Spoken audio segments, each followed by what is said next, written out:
Je suis Patricia, coordonnatrice provinciale de la ressource et bienvenue au balado de la ressource. À la loupe, les ressources professionnelles francophones en Ontario. La ressource est une initiative provinciale qui vise à améliorer l'accès aux services cliniques spécialisés francophones en Ontario. La ressource est pour les professionnels et les agences qui offrent des services à des adultes francophones ayant une déficience intellectuelle et des besoins cumulés de santé mentale ou présentant des comportements ayant des défis. Une des initiatives de la ressource est donc de partager des ressources en français. Nous avons un site web dans lequel on peut retrouver des articles, des mémoires et des ressources sur les sujets de la déficience intellectuelle et des sujets connexes tels que la sexualité, la trisomie 21 et la santé mentale. Nous animons également des groupes de discussion virtuels avec des participants travaillant dans le secteur de la déficience intellectuelle à travers l'Ontario sur des sujets variés tels que les défis en matière de logement, le mapping communautaire et sur la mort et le deuil. Alors, nous commençons un nouveau moyen de partage de ressources, soit le balado-diffusion. Pour notre sujet aujourd'hui, nous allons nous pencher sur les services offerts par les services de l'Ontario pour les personnes ayant une déficience intellectuelle, soit le SOBDI, à savoir comment accéder au SOBDI, c'est pour qui le SOBDI et comment le SOBDI peut nous aider à naviguer l'accès au logement. Pour nous aider à mieux comprendre ce sujet, nous avons invité Richard Sarreau et Karen Roberts du SOBDI. Tout d'abord, un peu sur Richard et Karen. Karen Roberts a travaillé dans le domaine des services sociaux pendant plus de 25 ans et a rejoint le SOBDI en 2023 comme navigatrice en matière de logement. Lorsqu'elle ne travaille pas, vous trouverez Karen sur un terrain de soccer en train de regarder ses fils jouer. Richard Sarreau a étudié en gestion des commerces et en travail social. Il a déjà travaillé au SOBDI, mais est revenu en début 2025 comme navigateur de service. Karen et Richard, bienvenue à notre série de balados avec la ressource. Bonjour, Patricia. Bonjour, Patricia. Bonjour. Richard, parle-nous un peu de ton parcours professionnel, ce qui t'a amené au SOBDI et quel est ton rôle au SOBDI? Je suis navigateur de service chez SOBDI depuis mai 2025, mais j'étais évaluateur pour SOBDI en 2017. Et puis, à la fin 2019, j'ai parti pour un poste comme gestionnaire d'un centre d'emploi. Donc, j'ai fait ça pendant 5 ans. Et puis là, je suis revenu chez SOBDI. Et puis, ma description de tâche comme telle, c'est je fais l'éligibilité des gens qui font la demande pour les services SOBDI. Je lis les rapports psychologiques pour déterminer si l'individu est éligible à nos services, parce que nous avons des critères que nous devons suivre. J'ouvre aussi les dossiers dans notre base de données. Je donne des renseignements et des ressources. Je donne aussi des présentations comme on fait ce matin. Mm-hmm. Et puis aussi dans la communauté, quand il y a des foires d'emploi, des sessions d'information, ces choses-là, on est dans la communauté. Alors, Richard, c'est quoi exactement le SOBDI? Donc, le SOBDI, c'est Service de l'Ontario pour les personnes ayant une déficience intellectuelle. Et c'est le point d'accès pour les services aux adultes ayant une déficience intellectuelle, financé par le ministère des Services à l'enfance et des services sociaux et communautaires en Ontario. Comment est-ce qu'on peut avoir accès aux services du SOBDI? Donc, c'est pour les adultes de 18 ans et plus Mm-hmm. ayant une déficience intellectuelle. Donc, lorsque la personne atteint l'âge de 18 ans, les services aux enfants ayant une déficience intellectuelle, comme les services particuliers à domicile, l'aide à l'égard des enfants qui ont un handicap grave et les services offerts dans le cadre du programme ontarien des services en matière d'autisme prennent fin. Donc, cela signifie que vous devez faire une demande par l'entremise de SOBDI pour tous les services admissibles à recevoir des soutiens aux adultes dans la communauté financés par le ministère. Il y a combien de SOBDI en Ontario? Ben, en tout, il y a 9 bureaux Mm-hmm. de SOBDI en Ontario. Et puis, nous, fait que le bureau d'Ottawa, Oui. on couvre la région de l'Est. Donc, c'est la région d'Ottawa. On couvre Prescott-Russell, le comté de Renfrew et Stormont, Dundas et Glengarry. Comment ça fonctionne le processus d'admission? Donc là, vous commencez par soit vous enregistrer sur notre site web Mhm. ou par téléphone. Et puis, vous pouvez commencer à faire la demande dès l'âge de 16 ans. Donc, les personnes qui ont une déficience intellectuelle peuvent soumettre une demande de service. Donc, on va vous demander des renseignements de base. La personne doit fournir son consentement et vouloir des services. Donc, si vous allez sur notre site web, vous faites la demande et puis nous, on vous donne accès pour que vous Télécharger? téléchargez vos documents, comme le rapport psychologique le plus récent, 2 pièces d'identité pour une preuve d'âge et une preuve de résidence en Ontario et le consentement signé. Puis le processus au SOPDI dans les autres 8 régions, c'est plus ou moins la même chose pour les autres personnes qui sont dans nos autres auditeurs qui sont dans les autres régions? Ben, les critères sont les mêmes parce que c'est le même ministère et c'est les mêmes documents. OK. C'est important à noter que les rapports psychologiques, faut que faut que le psychologue soit enregistré avec le collège des Oui. psychologues Oui. pour que nous acceptons le rapport psychologique OK. pour déterminer si la personne est éligible ou pas. Ça fait du sens. Quels sont les défis les plus fréquents que tu peux rencontrer ou que les familles rencontrent lors de ce processus-là? Ben, pour faire le processus de demande, des fois, ça peut tu sais, prendre un peu de temps parce que il manque d'informations dans le rapport psychologique. Dans le rapport psychologique, c'est on regarde pour le fonctionnement cognitif, adaptif et si le délai intellectuel était avant l'âge de 18 ans. Donc, si le rapport psychologique a toutes ces informations-là, donc là, le processus de faire la demande va mieux. Mais quand il manque des informations, là, on communique avec la famille et puis si le psychologue travaille encore, on va leur demander de communiquer avec le psychologue pour qu'on puisse envoyer des documents pour que le psychologue remplit pour voir si la personne serait éligible pour nos services. Donc, un rapport psychologique, c'est fait par le psychologue. Et est-ce que le SOPDI, vous devez rencontrer les personnes? Qu'est-ce que vous faites dans ce processus-là? Donc là, comment que ça fonctionne, c'est que quand la personne est éligible pour nos services, si ils ont 18 ans, là, on va envoyer une demande pour les fonds passeport à la marge des dissous.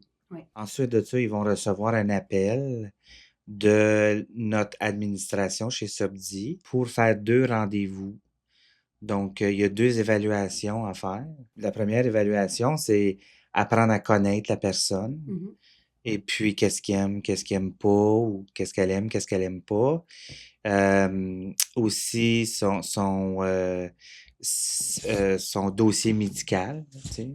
Et puis, les comportements. Et puis, la deuxième évaluation, c'est savoir quel genre de soutien que la personne a besoin.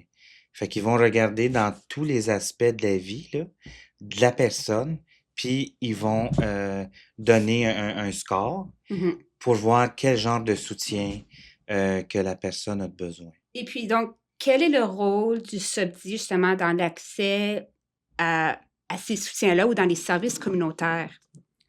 So, notre rôle, c'est vraiment, SOPDI, on n'a pas de gestionnaire de cas.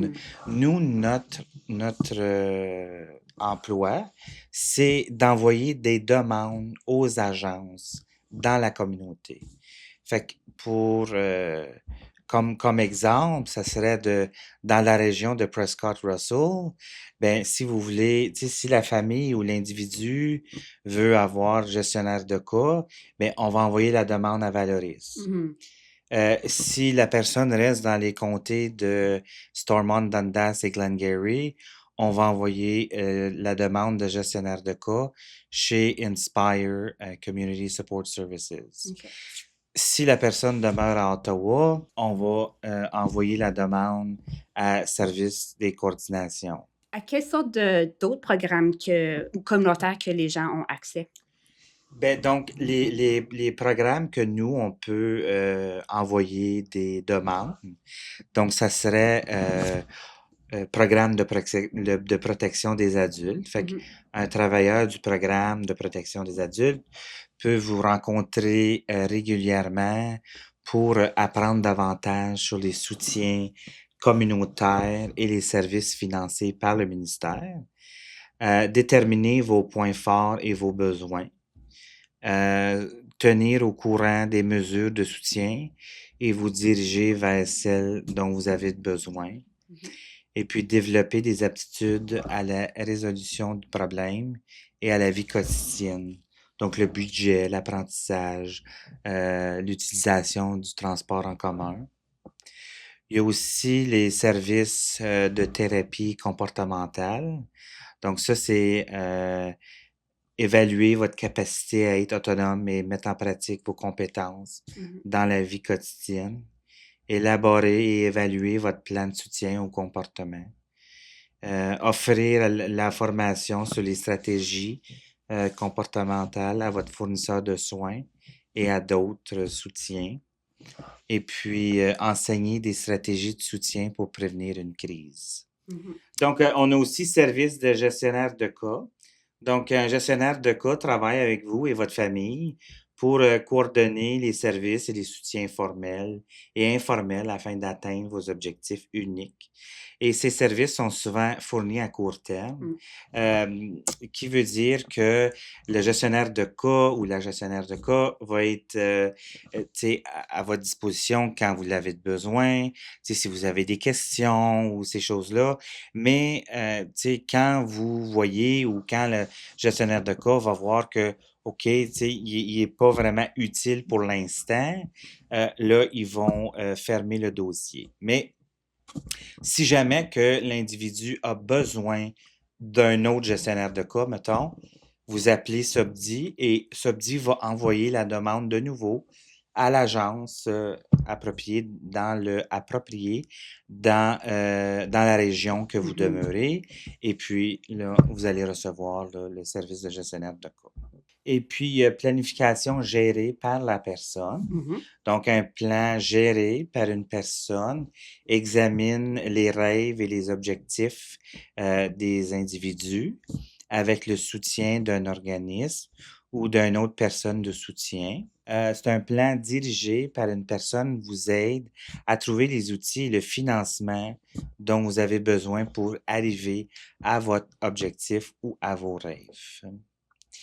Il y a le programme Passeport que tous les gens avec une déficience intellectuelle qui sont clients Oui. de SOBDI Oui. ont accès.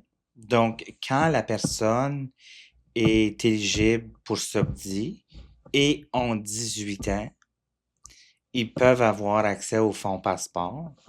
Donc, le programme Passeport, c'est un programme de remboursement qui aide des adultes ayant une déficience intellectuelle à participer à la vie de leur communauté. Donc, vous pouvez choisir là, d'avoir l'argent directement ou d'acheter vos mesures de soutien et vos services par l'entremise d'un organisme. Il y a aussi élaboré sur le travail, le bénévolat et les aptitudes à la vie quotidienne. Vous pouvez, avec les fonds Passeport, vous pouvez embaucher un travailleur ou une travailleuse de soutien, qui veut dire que soit que vous voulez faire des activités Mhm. et puis que vous avez besoin de quelqu'un pour vous donner des soutiens pendant l'activité, pour vous apporter à l'activité si l'individu embauché a une auto ou peuvent vous montrer comment utiliser le transport en commun, ces choses-là. Ça peut être payé par les fonds Passeport. Et puis, créer votre propre plan de vie, donc ce qu'on appelle la planification gérée par la personne, comme qu'on discutait tantôt, pour atteindre les objectifs et les rêves de l'individu. Puis, vous pouvez aussi obtenir un répit temporaire pour les fournisseurs de soins. Il y a aussi le soutien à la participation communautaire. Donc, si la personne cherche à établir des liens avec la communauté et puis des expériences enrichissantes qui favorisent les intérêts, les compétences et faire du croissance et le développement personnel. Le ministère des Services à l'enfance et des services sociaux et communautaires finance des organismes locaux qui offrent des soutiens à la participation communautaire. Donc, les organismes peuvent vous aider à participer aux activités communautaires comme vos loisirs, si vous voulez faire du bénévolat, apprendre les compétences essentielles et la possibilité d'emploi. Okay. Donc, il y a aussi le service de relève pour aidants naturels. Donc, ça, c'est les services de relève. Ça donne aux principaux aidants une pause temporaire de leur routine quotidienne. On vous met sur le registre aussi pour le soutien au logement. Oui. Donc, comme discuté tantôt, SOBDI n'a pas de logement. On met les gens, on ajoute les gens sur le registre de logement. Donc, le soutien au logement est fourni par des organismes et financé par le ministère des Services à l'enfance et des services sociaux et communautaires. Donc, juste pour vous donner une coupe d'idées, vous pouvez aller faire la demande pour des foyers de groupe et soutien à la vie en groupe.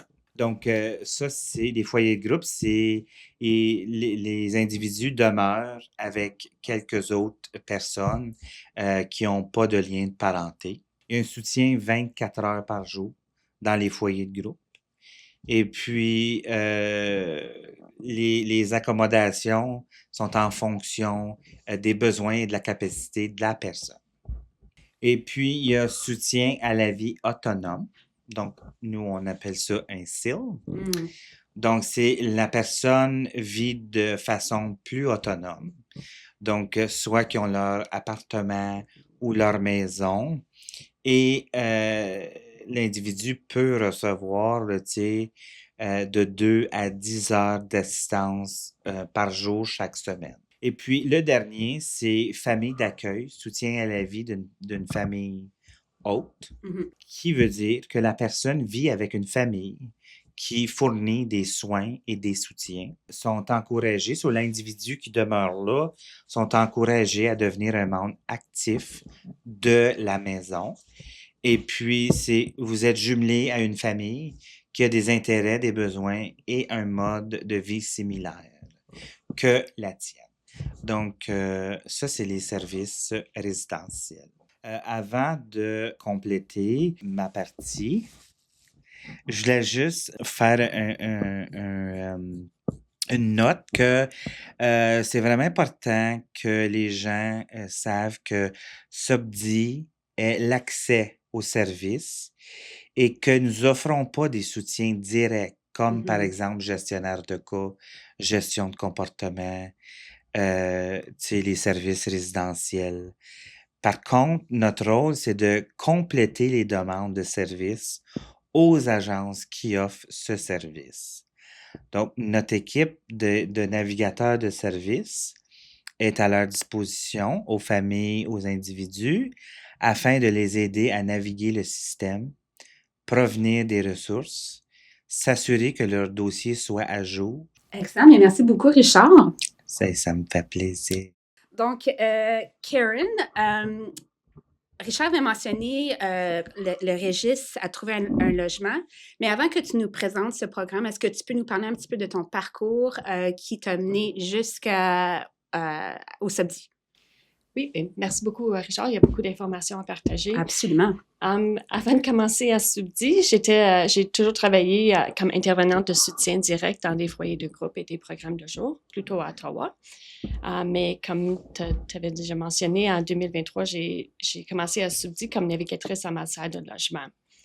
Le rôle des navigateurs en matière de logement a été créé en 2018 par le MSESSC pour aider les personnes, leurs soignants et leur réseau de soutien, ainsi que la communauté à se renseigner sur les options de logement individualisé comme alternative au logement avec des services de soutien financés par le ministère. Donc, en tant que navigatrice en logement, comment est-ce que ton service aide les personnes à trouver un logement adapté à leurs besoins?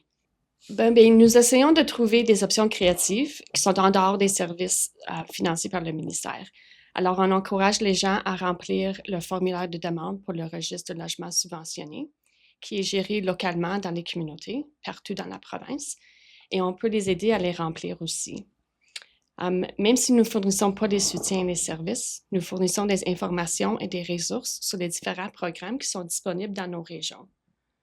On a aussi une trousse d'informations sur le logement qui contient de nombreux outils qui peuvent aider les gens avec leur planification. Et puis, chaque jour, nous travaillons avec des familles et nous collaborons également avec la communauté afin de créer des partenariats et de sensibiliser la population aux besoins en matière de logement pour les personnes ayant une déficience intellectuelle. Les liens que nous utilisons avec les communautés sont extrêmement importants. Nous voulons nous assurer que les personnes ayant une déficience intellectuelle sont intégrées dans les communautés et que les programmes proposés par les municipalités tiennent compte des personnes ayant une déficience intellectuelle.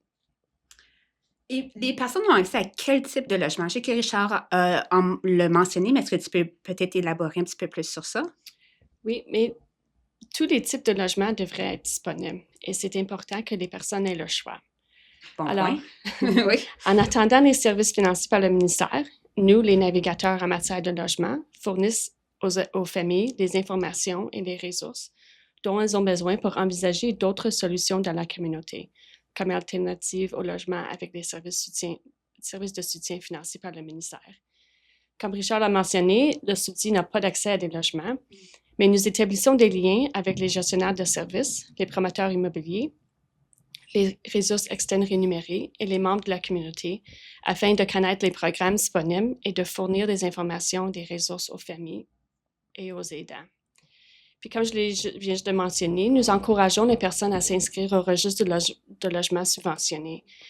À Ottawa, par exemple, nous avons demandé qu'une caisse à cocher soit ajoutée au registre de logement subventionné où les gens peuvent s'identifier comme ayant une déficience intellectuelle, surtout dans les nouveaux projets ou bâtiments immobiliers.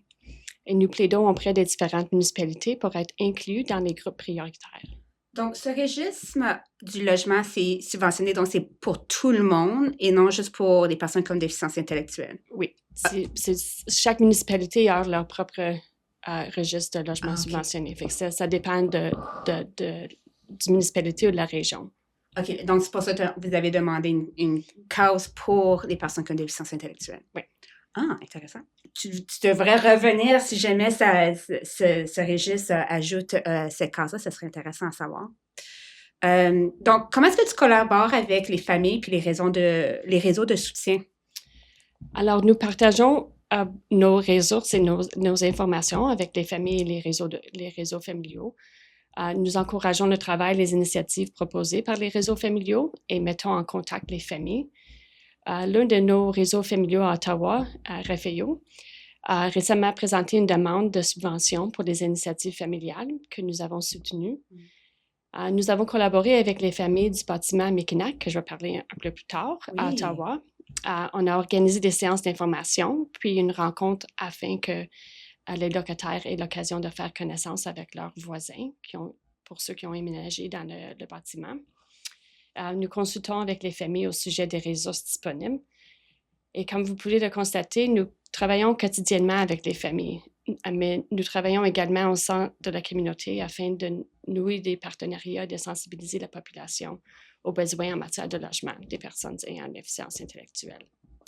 Faisons un petit pas en arrière. Tu as mentionné une trousse d'informations. Alors, c'est quoi cette trousse? Puis, as-tu d'autres ressources ou documents avec lesquels tu travailles que tu pourrais partager avec les auditeurs?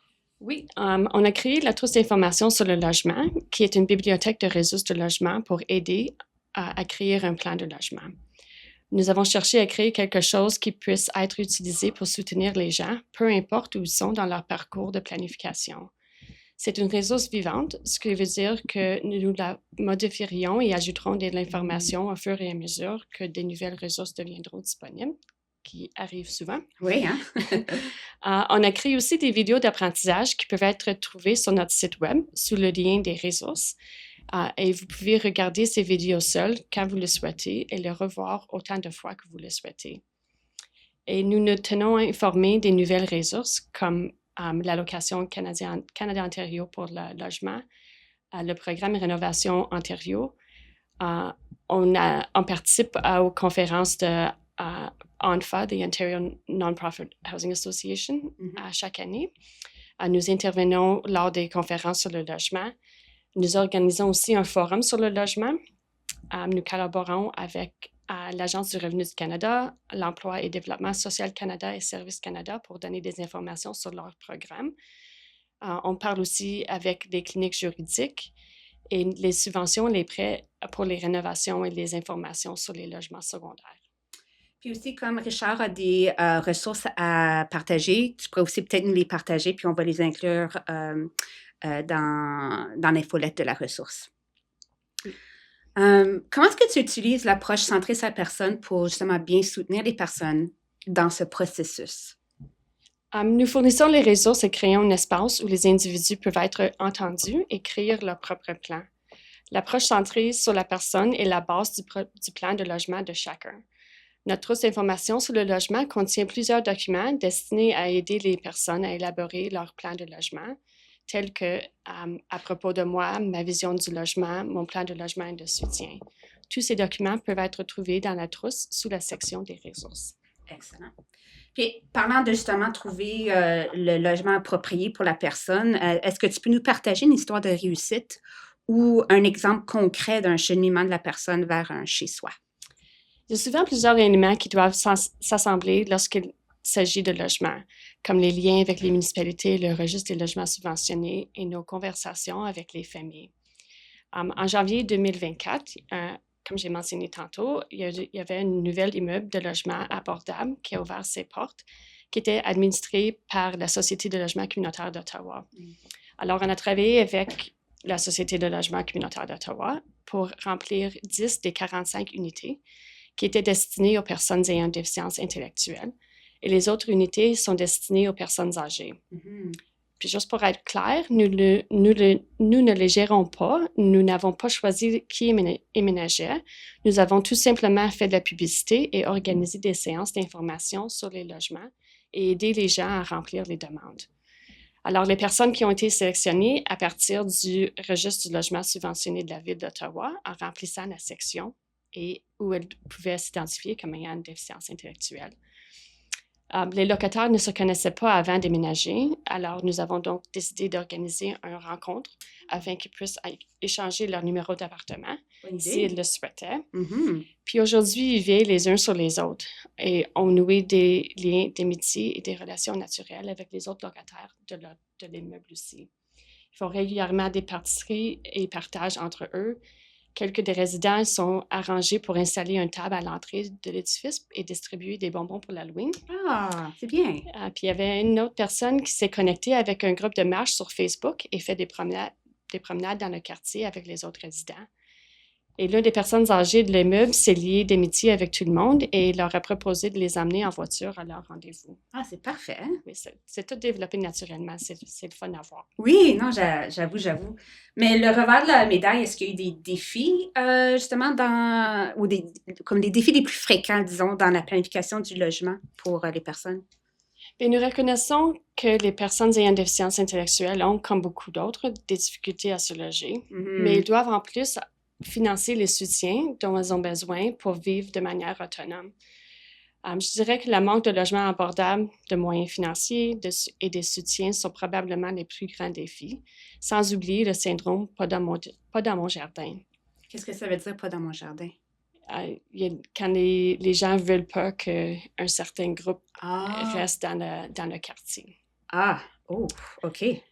Bien, nous faisons des progrès, comme voir les cases accrochées sur le registre de logement subventionné et le programme Allocation Canada-Ontario pour le logement, ça a beaucoup aidé les gens à déménager et de vivre de façon autonome.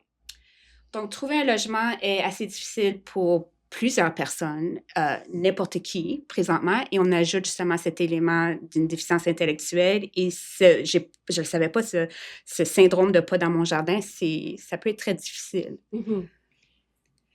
C'est quelque chose à penser, quelque chose à penser. Donc, pour la dernière question, donc pour nos deux invités, on va commencer avec Karen. Dans une phrase ou deux, quelle est la ressource, soit une idée ou une réflexion que vous aimeriez partager avec nos auditeurs? Et comme je l'ai déjà mentionné, les réseaux changent constamment. Alors, n'hésitez pas à contacter le navigateur en matière de logement de votre région pour être informé, à vous inscrire à la liste. D'habitude, on a chacun une liste de diffusion pour notre région pour envoyer des courriels et des informations aux individus. Et vous pouvez aussi consulter notre calendrier des événements pour rester informé. Puis je me souviens avoir discuté avec une famille il y a quelques mois et leur avoir demandé des conseils qu'ils donneraient à d'autres familles. Ouais. Puis ça a vraiment me marqué parce que leur conseil était de ne vous découragez pas, essayez différentes choses, rejoignez un groupe de soutien familial où vous pouvez discuter avec d'autres familles pour voir ce qu'elles ont essayé, ce qui a fonctionné, qui n'a pas fonctionné. C'est bien ça. Et toi, Richard, dans une phrase ou deux, quelle est la ressource, soit une idée ou une réflexion que tu aimerais partager avec nos auditeurs? Moi, qu'est-ce que je voulais partager en dernier, c'est que les individus qui n'ont pas de rapport psychologique, où est-ce que vous pouvez trouver un rapport psychologique s'il y en a un qui a été fait dans le passé, ça serait si vous avez été à CHEO ou à l'hôpital Royal. Des fois, ils vont faire un rapport psychologique. Il y a aussi dans les écoles. Fait que si vous... je pense que les écoles gardent les archives de leur ancien élève, je pense, pendant 5 à 7 ans. Donc, après ça, c'est difficile de recevoir là, le rapport psychologique de les écoles. Mais si ça fait moins que ça que vous avez gradué ou que vous avez quitté l'école, c'est une bonne façon de savoir si vous avez un rapport psychologique, c'est de communiquer avec l'école ou le conseil scolaire que vous avez été à l'école. Et puis, votre médecin de famille, parce que le médecin de famille a souvent toutes les évaluations que vous faites, tout à votre état de santé, votre médecin reçoit une copie habituellement. Donc, vous pouvez aussi demander au médecin de famille s'il y a un rapport psychologique en quelque part.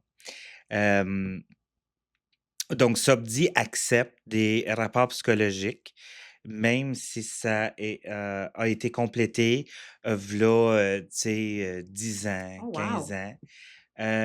Mais ça doit être celui qui est le plus récent. Donc, si l'individu me donne un rapport psychologique de, mettons, 2015, bon, ben, il faut juste s'assurer qu'il n'y a pas eu un autre rapport psychologique complété après 2015. Donc, le plus récent. Le plus récent, c'est ça. Donc, c'est ça, je voulais vous partager en dernier. Merci. Alors, un gros merci à Karen et Richard. Nous apprécions votre temps et votre partage d'informations sur l'accès au SOPDI et à la navigation en logement. Ça fait plaisir. Merci.